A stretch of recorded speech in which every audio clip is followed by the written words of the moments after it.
Bismillahirrahmanirrahim. Assalamualaikum warahmatullahi wabarakatuh. Alhamdulillahi ala ihsani wa syukru lahu ala taufiqihi wa amtinani. Asyhadu an la ilaha illallah ta'ziman li sya'ni wa asyhadu anna Muhammadan abduhu wa rasuluh la nabiyya ba'da amma ba'du.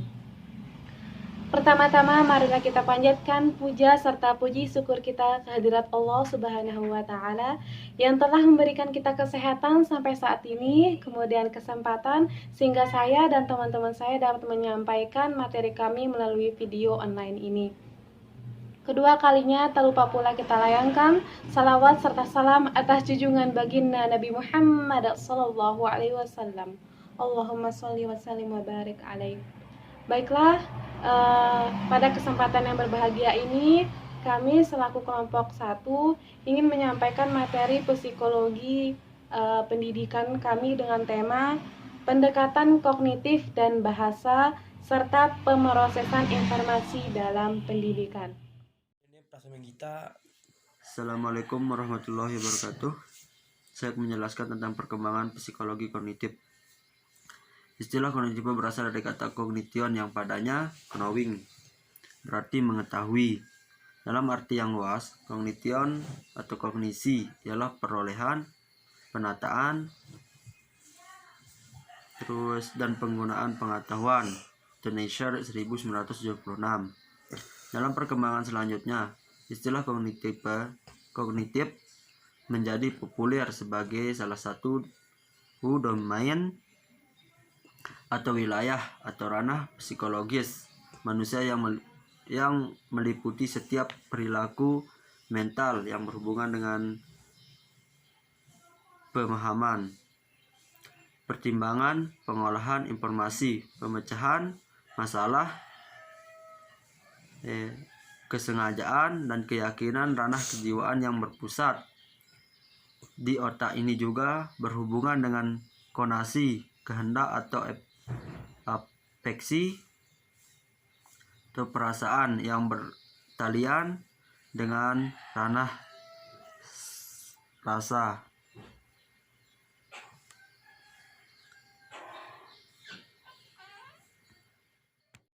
Selanjutnya, seorang pakar terkemuka dalam disiplin psikologi kognitif dari anak, Jean Piaget, disebut Jean Piaget, yang hidup antara 1896 sampai 1980, mengklasifikasikan perkembangan kognitif anak menjadi 4 tahap, yaitu tahap 1, tahap sensori motor, 2, tahap preoperation, 3, tahap konkrete atau operation, 4, tahap formal yaitu atau operasional. 1.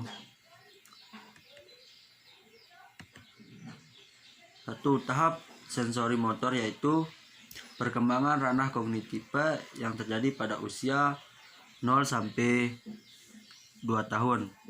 Tahap preoperation yakni perkembangan ranah kognitif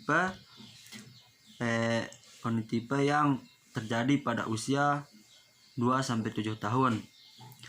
Tahap konkret operation yang terjadi pada usia 7 sampai 11 tahun.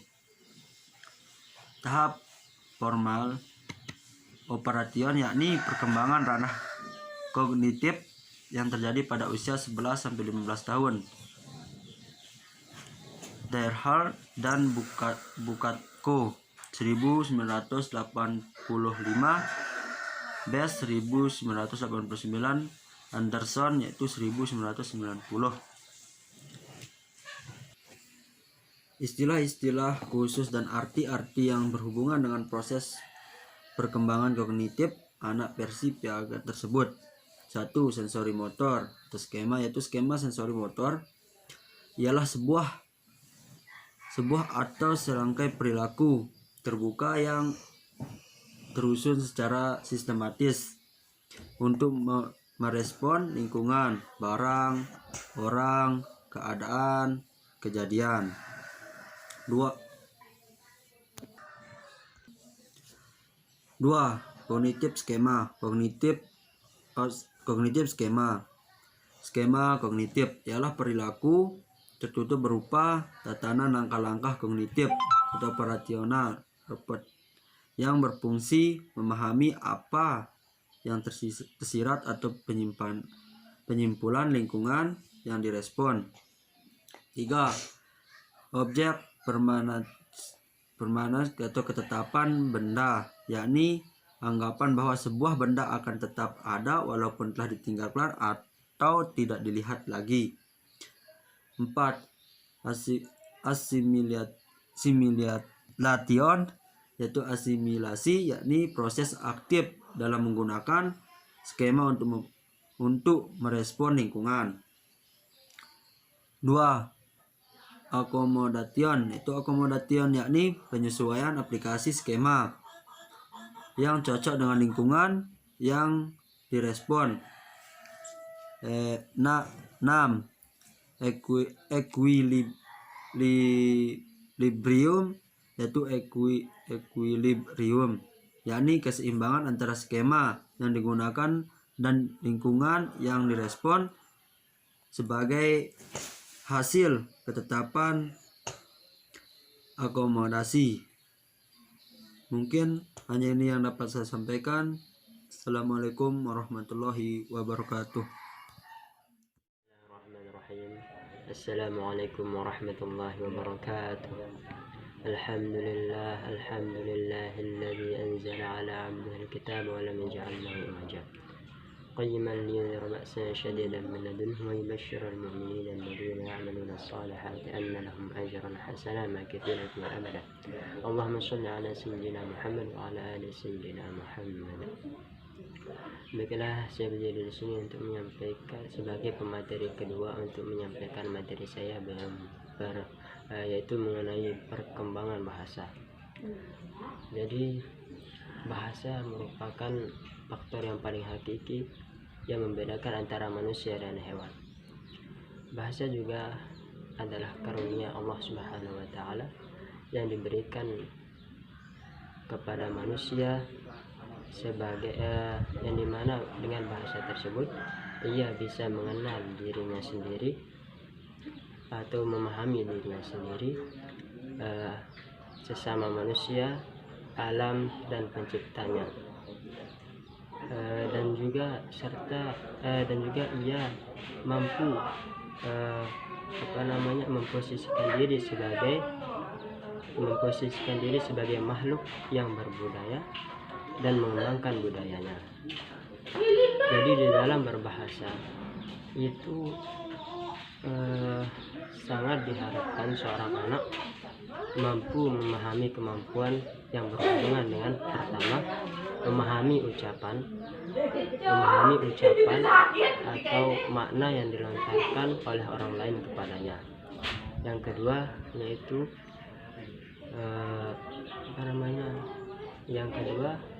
yaitu mengembangkan perbendaharaan kata. Jadi ketika seorang anak telah mampu mengucapkan, memahami dan telah mampu memahami makna daripada ucapan orang lain, maka di sanalah ia akan mampu mengambil perbendaharaan kata atau kosakata yang dilontarkan kepadanya oleh orang lain. Kemudian yang ketiga yaitu menyusun kata menjadi kalimat. Jadi ketika seorang anak telah mampu memahami ucapan orang lain dan mampu mengambil perbendaharaan atau kosakata dari orang lain, maka di sana ia akan mampu untuk mengubah kata tersebut menjadi kalimat. Kemudian yang keempat itu mampu mengucapkan. Jadi ketika seorang anak telah mampu di dalam memahami tiga kemampuan tersebut, maka di sana ia akan mampu mengucapkan kata-kata yang sulit yang sulit diucapkan dengan benar atau dengan jelas, seperti huruf W, R, huruf Z, dan G. Keempat huruf ini sangat sulit untuk disebutkan oleh seorang anak yang baru saja pandai di dalam mengucapkan. Jadi mungkin hanya ini yang saya dapat sampaikan. Kurang lebihnya saya memohon maaf atas segala kesalahan dan kekurangan. Wabillahi taufiq wal hidayah. Wassalamualaikum warahmatullahi wabarakatuh. Mengucapkan untuk mengubah kata tersebut menjadi kalimat. Kemudian yang keempat itu mampu mengucapkan. Jadi ketika seorang anak telah mampu di dalam memahami tiga kemampuan tersebut, maka di sana ia akan mampu mengucapkan kata-kata yang sulit diucapkan dengan benar atau dengan jelas, seperti huruf W, R, huruf Z, dan G. Keempat huruf ini sangat sulit untuk disebutkan oleh seorang anak yang baru saja pandai di dalam mengucapkan. Jadi mungkin hanya ini yang saya dapat sampaikan. Kurang lebihnya saya memohon maaf atas segala kesalahan dan kekurangan. Wabillahi taufiq wal hidayah. Wassalamualaikum warahmatullahi wabarakatuh. Bismillahirrahmanirrahim. Assalamualaikum warahmatullahi wabarakatuh. Alhamdulillahirabbil alamin wa bihi nasta'in ala umuri dunya waddin. Wassalatu wassalamu ala asrofil anbiya'i wal mursalin sayyidina wa maulana Muhammad wa ala alihi wa sahbihi ajmain, amma ba'du. Baiklah, saya akan mempresentasikan hasil diskusi kami yang dari kelompok 1. Saya sebagai pemateri ketiga yang akan melanjutkan presentasi berikut. Perkembangan bahasa dipengaruhi oleh faktor-faktor sebagai berikut. Yang pertama, faktor kesehatan. Faktor kesehatan merupakan faktor yang sangat mempengaruhi perkembangan bahasa anak, terutama pada usia awal kehidupannya. Yang kedua, inteligensi. Perkembangan bahasa anak dapat dilihat dari tingkah inteligensinya. Yang ketiga, status sosial ekonomi keluarga. Beberapa studi tentang hubungan keluarga antara perkembangan bahasa dengan status sosial keluarga menunjukkan bahwa anak berasal dari keluarga miskin mengalami kelambatan dalam perkembangan bahasa yang dibandingkan dengan anak yang berasal dari keluarga yang lebih baik. Yang keempat, jenis kelamin. Pada tahun pertama usia anak tidak ada perbedaan dalam vokalisasi antara pria dan wanita. Yang kelima, hubungan keluarga. Hubungan ini dimaknai sebagai proses pengalaman berinteraksi dan berkomunikasi dengan lingkungan keluarga. Sekian dari saya, kurang lebihnya saya mohon maaf. Wabillahi taufiq wal hidayah. Wassalamualaikum warahmatullahi wabarakatuh. Saya akan melanjutkan materi selanjutnya, yaitu tentang pemrosesan informasi dalam pendidikan. Allah Subhanahu wa Ta'ala telah menciptakan manusia dengan akal. Kemudian dengan akal tersebut kita diperintahkan untuk berpikir terlebih dahulu sebelum bertindak. Lantas bagaimana manusia berpikir terlebih dahulu, berpikir apa yang akan dia lakukan, kemudian mengelola informasi apa yang ia dapatkan? Hal ini berkaitan erat dengan metakognisi, yaitu metakognisi adalah kemampuan seseorang untuk mengatur atau mengontrol ranah kognitif. Menurut Benjamin Bloom dalam taksonomi Bloom pada tahun 1956 terdapat 6 aspek atau ranah kognitif. Yang pertama adalah ingatan, pemahaman, terapan, analisis, sintesis, dan evaluasi. Tetapi pada tahun 1991 David Kratel merevisi ranah kognitif ini menjadi mengingat, memahami, menerapkan, menganalisis, mengevaluasi, dan terakhir yaitu menciptakan. Apa kaitannya dengan metakognisi? Otak Otak yang di dalamnya terdapat berbagai macam saraf ini memiliki fungsi-fungsi masing-masing. Bagaimana cara ia mengelola informasi apa ia dapatkan? Di dalam otak terdapat memori. Bagaimana struktur dan proses memori tersebut? Proses otak ini mengelola informasi apa yang ia dapatkan. Sebelum itu, saya akan memberitahukan terdapat 3 pembagian memori. Pembagian ini dibagi karena terdapatnya perbedaan di antara memori-memori tersebut. Karena sesuatu itu ada yang terlupakan, ada yang selalu diingat. Sistem ingatan itu atau sistem memori terbagi menjadi 3, yaitu sistem ingatan sensorik, kemudian sistem ingatan jangka pendek, sistem ingatan jangka panjang. Sistem sensori atau memori sensori ini akan mencatat informasi yang baru masuk atau stimuli yang kita rasakan melalui salah satu dari kombinasi panca indera kita, yaitu secara visual melalui penglihatan atau mata, kemudian pendengaran melalui telinga, kemudian bau melalui hidung, pengecap atau rasa melalui lidah, dan terakhir adalah rabaan melalui kulit. Bila informasi yang kita dapati tersebut tidak kita perhatikan, maka informasi tersebut akan langsung hilang seketika. Tetapi apabila informasi tersebut kita perhatikan atau kita berusaha untuk mengingatinya, maka informasi tersebut akan ditransfer ke sistem memori jangka pendek atau short term memory. Nah, di sistem memori jangka pendek ini informasi akan bertahan selama 30 detik karena sistem memori ini hanya mampu menopang 7 bongkahan informasi saja. Apabila tidak terus diulangi kembali, maka dia akan hilang. Tetapi apabila diulangi kembali, dia akan ditransfer ke sistem memori jangka panjang. Nah, di dalam sistem memori jangka panjang atau long term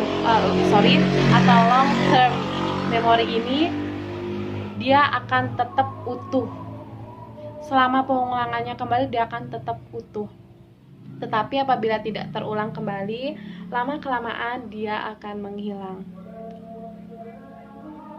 Bagaimana dengan terjadinya lupa atau kelupaan?